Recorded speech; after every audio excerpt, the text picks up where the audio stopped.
Hello everyone, this is Yasin. Today I came to Silivri Kapısı neighborhood to show you an inscription from 15th century. If you remember, I shared a video about the Gate of the Spring before and said there are some inscriptions I will explain later at the end of that video.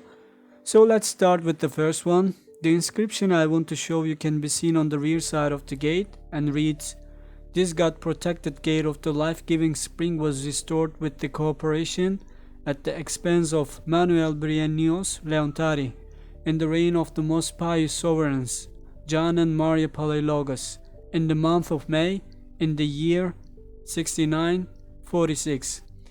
This date is equal to 1438 in the present calendar we use. Thank you guys for watching the video. See you next time.